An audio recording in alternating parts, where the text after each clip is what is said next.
This is Robert with Pioneer Smokehouses, and today we're just doing a little support video for wood chip smoker boxes on propane grills.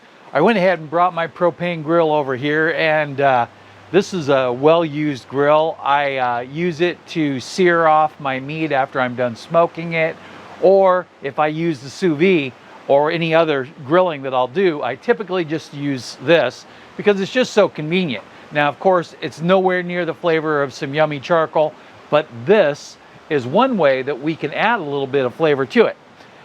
Now, I always recommend that you use a well-seasoned device, whether it be a smoker or a grill. Put some wood chips in that propane grill and get it seasoned up. And I recommend using a pellet smoker tray. But this is another great way to go. Now, what we have here, I'm going to grab these.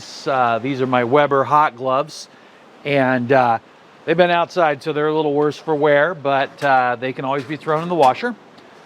What we have here is a tray from Weber, and it basically has a hinged lid, and you can see that there's slots all around. I'm going to bring that up a little closer, and you can see those slots. Now, those slots will allow a little bit of fire to come through and all of the heat. Now, if you place this as close as you can to the heat source, you'll get it smoking. And I had it going just a few minutes ago with a large handful of wood chips, but while I was getting ready, they all burned up.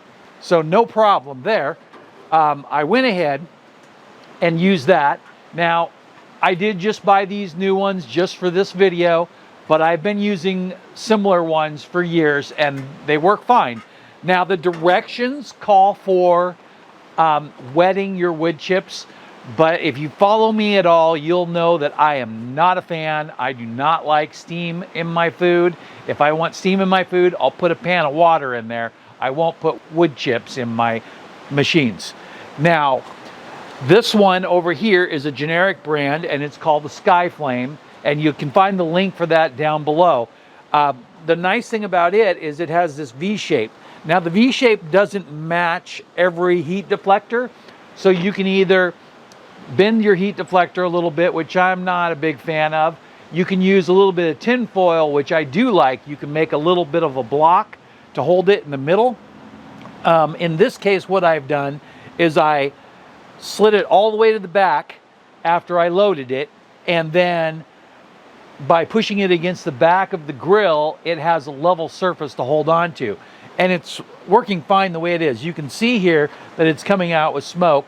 I will throw a picture up here because I don't really want to open it and close it because it will tilt a little bit. You want to make sure that before you position it that it's all ready to go, and then preheat it. Take your wood chip box and load it with the amount of wood chips you want. Always go just a little over and never under.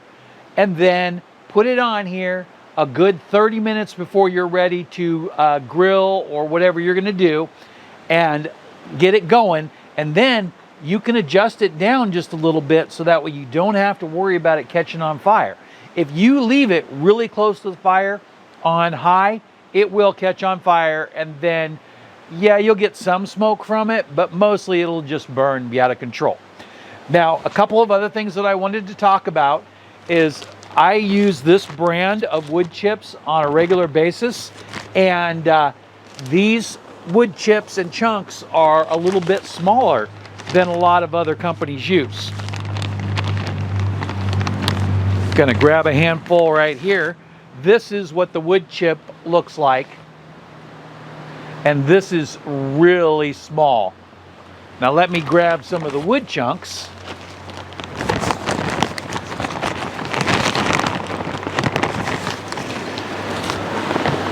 And if you look at this, you will see a significant difference in size. And these will work good. The wood chips for smokehouse products will not work in these boxes. They're just too small. And while they work really good for electric smokers of any brand, I would recommend that if you're using something like these, that you use these and then